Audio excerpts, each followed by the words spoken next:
ordained as a monk. He has been teaching foreigners and locals Vipassana meditation for years. He has also traveled to Italy, Spain, Cambodia, and China to teach. He conducts meditation retreats at his forest monastery twice a year. So we are very honored to have him here. So we all together we shall bow 3 times to say our bow. First bow. Second bow.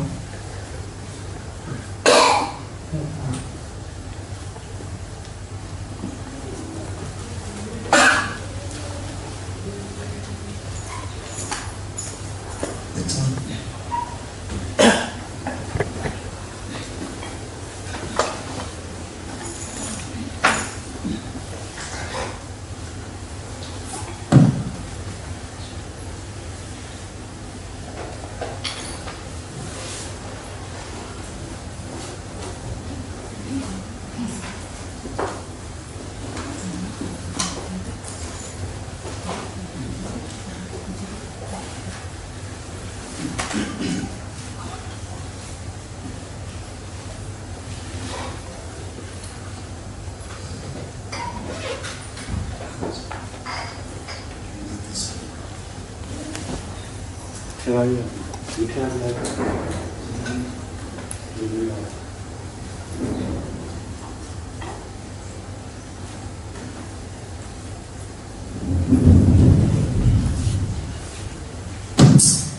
Now today I extend a little bit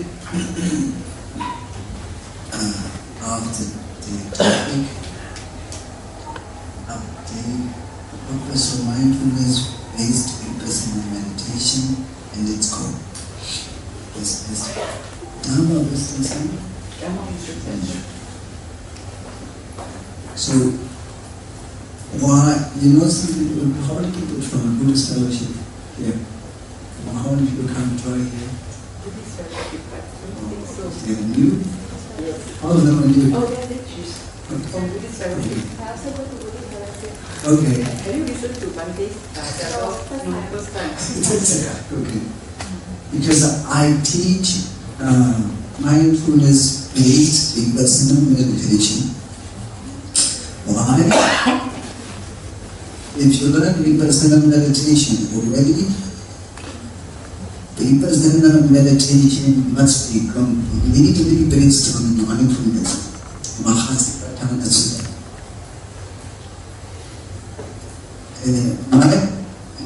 This is not good. Take this one. This one's this one. Very active. Very active with the Dhamma.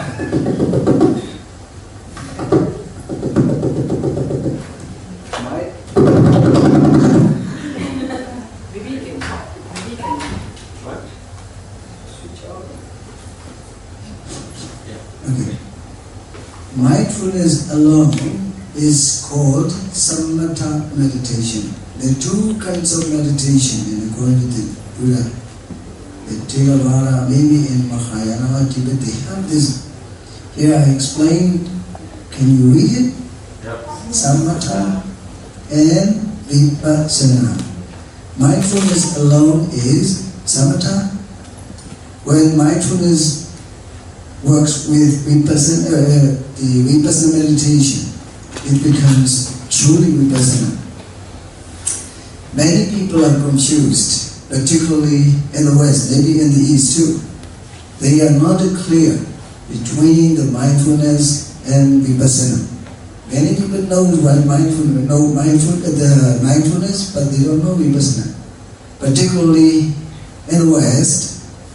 When I was in Spain, one day I'm talking about mindfulness and its character and its meaning and its function. They said they feel a little bit wonderful because they don't know this. But they know only mindfulness, but they don't know. This mindfulness actually came from Vipassana Sutta. Maybe probably you all know this book. How many of you, if you know? Yeah, good. This is from Vipassana. Mindfulness alone is not a complete technique. When you do Vipassana, Mindfulness is included anyway, but if you are not explained, you will not know. I said very often, you eat apple without knowing the name of this fruit. You eat, but do you feel complete or not? When you eat apple without knowing the name, how do you feel? This is good fruit, but I don't know the name. Like this, right? It's not complete. When you know the name of the apple and eat, wow, I know this is apple. It's very sweet. Like this. People are practicing, but they don't know sometimes what they're doing. This is the reason I said mindfulness-based Vipassana meditation. The first, when you're paying attention to breathing, this is a practical approach now. Then we will do it for maybe 5 minutes sitting. Then we will do it 10 minutes, 15 minutes in the talk, off and on. When you pay attention to the breathing, you are mindful of that breathing. This is simply mindfulness. If you say in an Eightfold Path, this mindfulness is in you. You are trying to pay attention, trying to be mindful of your own breathing. This is the reason it is right. If you are mindful of others' breathing, if you are mindful of your father's breathing, mother's breathing, is it right or wrong? Wrong. So this, when you are aware of your own breathing, this is right. This is the reason, right mindfulness. Here in the Eightfold Path, number 7, right mindfulness. It means whenever you are mindful of your own breathing, your own everything what's going on inside yourself, this is right. So right mindfulness, and to pay attention, you make an effort to pay attention to be mindful of that breathing is right effort, because you try to bring it back to yourself, not to any other thing else external. Then you need to focus on that breath, not to get restless. This is right concentration. You have 3 factors of samatha meditation and Eightfold Path. Can you see it? Can you read it? Right effort. Can you read it? Right mindfulness, right concentration. In Pali, Samma Vayama, Samma Sati, Samma Samadhi. These 3 factors are called samatha. You see here the arrow? A little bit gray. This is samatha. Here, this is gray. These 3 are samatha, but this samatha should be based on moral quality of the Eightfold Path. When you are paying attention to, this is a very practical moment now, I'm telling you, then we will do it together. When you are mindful of your own breath, breathing in and out, at the moment, do you see your mind is going bad or good? What is this? Good. Not good, right in the middle. Right in the, this is the reason, right mindfulness. Right, not saying good mindfulness, right? Do you think that you have ever said good mindfulness? And the Eightfold Path? You say good mindfulness or right mindfulness? Right mindfulness. Be clear. This is the way, why the Buddha taught. Right here, in the middle. You understand?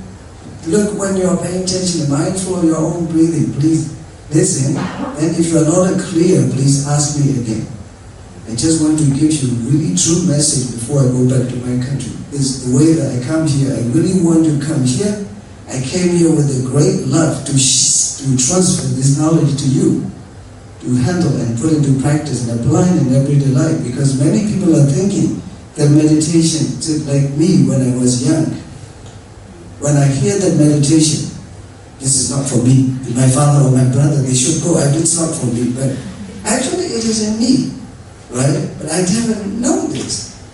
Now this afternoon I met one of the friends of the Weiwa, and she offered me one meal. She doesn't know the meditation.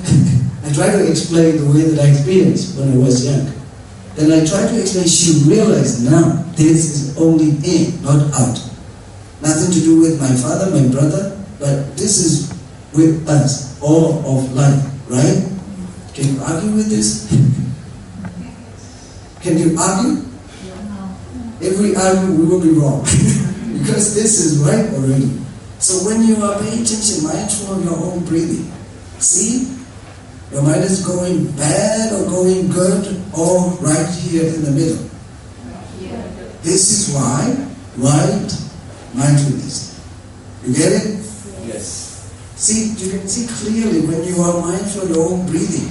Breathing in, breathing. It doesn't go bad, it doesn't go good. Right? When you see it goes bad, it's akusala karma you create. Right? When it goes good, it creates kusala karma. Maka sacha, mental way, doesn't create kusala karma or akusala karma. You get it? Yes. Serious, very serious point. Everybody can understand. This Dhamma is so simple. But why don't we understand that? That a lot of scholars makes it complicated. I don't want to be that scholar. Because I'm mathematician. I just wanted to be practical. Yesterday I was telling this on the night trip in Singapore. I met one of my buddies who speaks very good English and who has very good education background. Yesterday I met him. He said, how can I stop this attachment? How can I stop this attachment? How is it possible? He argued with me. I told him, I don't tell you to stop your attachment. I don't tell you to cut off your attachment. Attachment is like a disease. For this disease, you need to take medicine first. Can you tell me without any medicine? Here we have a doctors. Without any medicine, that disease can be gone away? What is your opinion? Without medicine, which kind of disease can be gone away? No disease, right? We need to take it first medicine. I told him that you have to just take this middle way, Eightfold Noble Path. This is the path, this is something like a remedy or antidote or medicine to cure the disease, particularly that attachment. So you have to take that medicine quite good enough. When you have that medicine taken very well, following by instruction of this, then your disease will be gone away. Right? So Buddha doesn't say you have to just cut it off. He doesn't say this, but you have to develop that Eightfold Noble Path in you. When it becomes developed, fully developed, mature, then you can give it away. This is my experience. I have experience with this attachment to my late mother. When I was 8 years old, my mother passed away, and I was too much attached to my mother. I got too much suffering too long. When I'm 21 years old, when I studied my mathematics in third year, I remember in third year of my university, I read a lot of books, and that doesn't work. And my father told me, I think this is the time that you should learn that meditation, if it is possible. I just tell him, please show me which is the way. He said, I can send you to, at that time, of course, he sent me Mahasi. This is very famous in Burma. It's almost 35 years ago, let's say. And I went there. They taught me. Very easy. The technique is very easy. There's no deep philosophy. It's very simple. What do they say? Please pay attention to whatever you do. If you are bending, please bending. If you are stretching, please stretching. If you are standing, please standing. Do you have any argument with this? No. The technique is like this. It's Mahasipatana Sutta I found. And I update a little bit to be more practical and useful, applicable in our day-to-day life. Because in Mahasi, when I study, my teacher, my old tradition of my meditation, they teach, lifting, pushing, dropping, touching, 4 steps. It's too slow. Can you do this in daily life? No. This is the reason I try to update it. In my retreat, I often said that when you want to go to the toilet, if you do it lifting, pushing, dropping, you will do toilet on the middle. You will not reach it. That time you really need to pay attention to the touch. Now this is a walking meditation. When you're doing walking, just pay attention to the touch. Touching. The quicker, the better. When you go to the toilet, for example, it is very useful, very applicable in our day-to-day life. This is why. my experience updates the technique. You understand? I don't change it, but it updates the technique. Because the Buddha said, Gattandu va gattandu miti vajanati. It means, while walking, please pay attention to the walking. The walking is large, where? We don't know. Large. You have to pay from the beginning up to the end. But this is question. So this is the way I just teach people. Please pay attention to the touch. I do this too. Please pay attention to the touch and be aware or mindful of the touch while you're walking. You get it? This is walking meditation. Then I'm going back to this middle way. This middle way is to go to Nibbana, to achieve Nirodha Satya, where all the end of all dukkha, all kinds of undissatisfaction, unsatisfactoriness, incompleteness. This is the path to reach. When you go there, you have to leave kusala, akusala. You understand? Why we have to leave kusala, akusala? Because go to Nirodha, there is no rebirth again. If you go to Nibbana with the kusala, you haven't got rebirth. If you go with akusala, that rebirth. You will never reach there. This is theory. But practically, when you are mindful of your own breathing, I will tell you, I will teach you very slowly and clearly. If you're not clear, please ask. When you're paying attention to, aware of or mindful of your own breathing, does it go bad?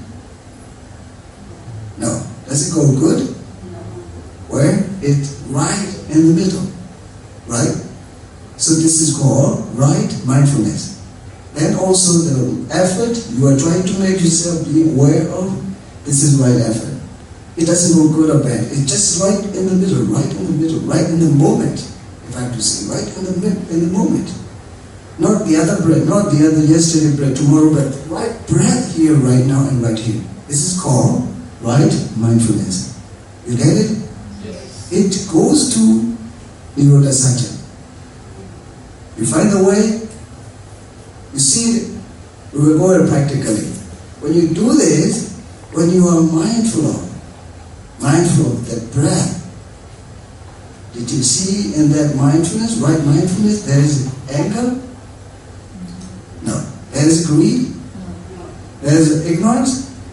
See, this practice can destroy and kill. That three poisons of all human beings in the world, not only human beings, all the beings in the world. Right? So this kills even the defined three poisons, loba, dosa, bodhi. And you follow this.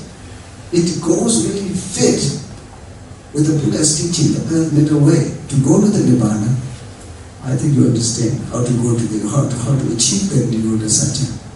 You get it? Yes. If it is not, please ask me a question. Now we will do it together for at least 10 minutes sitting for intention to the mindful of the breathing. You have no bell here? No meditation bowl here? Okay. Maybe we'll go 10 minutes, okay? Because it's such a precious time, we should spend more time with meditating and walking and sitting. Yeah. Bring it to me. Here. Okay, don't worry. Don't worry, you should beat it then. So we will do 10 minutes. Now in the 2:20, 2:40 we will stop the sitting meditation. Just simply be mindful of your own breathing in and breathing out. Don't do anything. Just being aware of, be mindful of the breathing. And in the sitting position, I will tell you here again, that meditation is not in the position. Just meditation is the attention, the awareness, or mindfulness when you do this. Mindfulness is just halfway, attention, awareness halfway. We are doing now Vipassana. When we pay attention to the breathing, we're not Vipassana yet, but we are on the way to Nirodha Satya. Vipassana will come, and I will explain to you later. Now this is just mindfulness simply that kills, that removes loba, dosa, moha, and that makes us go right in the middle and right in the moment that will lead us to achieve the Nirodha. And when you sit down cross-legged, keep the lower part of your body as flat as possible to keep the balance, upper body, the balance with the lower part of the body, and to keep the back straight. And don't type and don't make it tense. Just sit down comfortably and relax. Keep the back straight and soft. Close your eyes softly and switch on your attention and be mindful of the breath. As it comes in, when it comes in, as in, when it goes out, as out. Just in and out, in and out.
When you are doing this, you don't have any names and labels on that practice.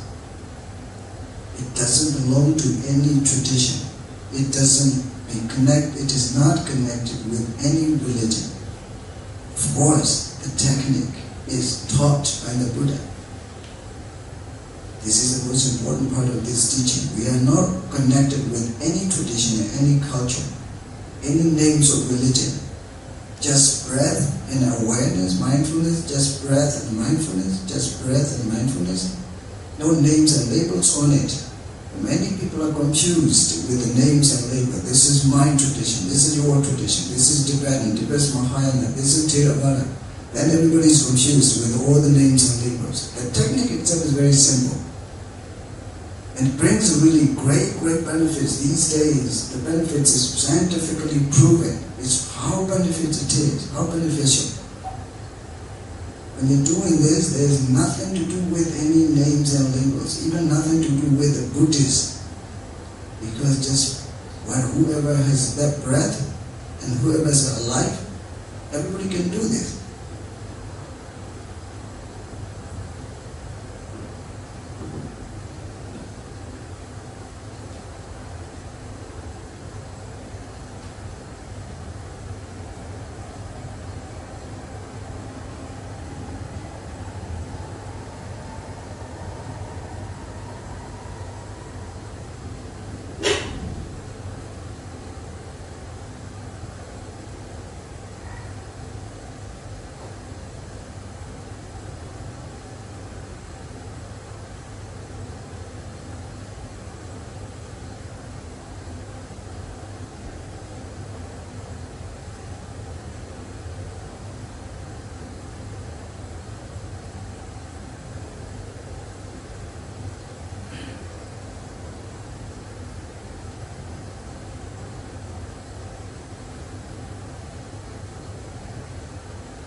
try to find the natural breath. This is the breath that goes out and comes in every moment with us.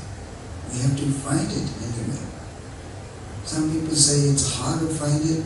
Why not? Because this is the breath that goes within ourselves. It goes out and comes in, and goes out, comes in every moment. We should try to find it. We have to do it. I did this when I was 21. Now I'm 52 and everything's in. I just want to transfer to the younger generation how useful it is, how beneficial it is, how this technique makes us wiser. Actually, religion makes us stupid. This technique makes us wiser. Of course, this text is taught by the Buddha. It is not widely accepted these days, particularly in the Western world. They're too far away from this Buddhist tradition. For them, it's very new. It's very easy to accept.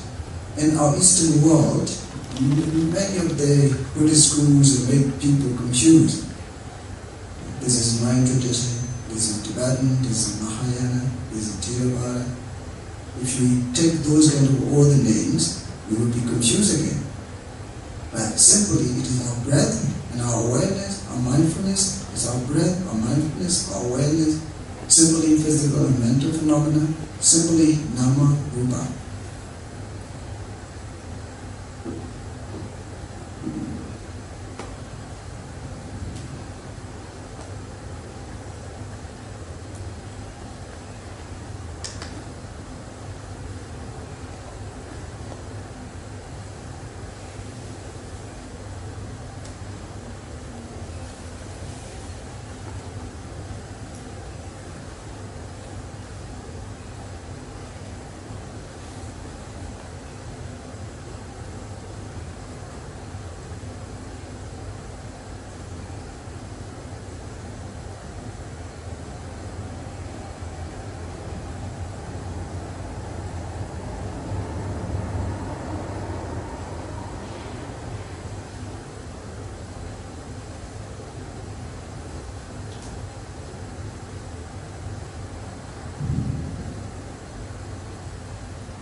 Get well concentrated, the breathing. The air is like a ceaseless motion through the nose, coming in, going out, coming in, going out. That is just air. The air is not Buddhist, the air is not Krishna, the air is not anything, but that the air is in the air. If you say in Pali, it is Vayu Dhatu. Vayu Dhatu is Vayu Dhatu. Vayu Dhatu and your safety, mindfulness together. many of them put the name on this, then we feel confused and complicated. The technique itself is very simple. It makes us enlightened actually if we put into practice. This is the reason I just want to transfer my understanding of the Dhamma to you to apply in daily life for achievement of the final goal, the Satya.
question on this?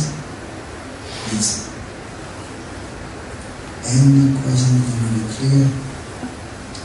If you're clear, we have no question. Of course, we will continue, but if you're not clear on this until now,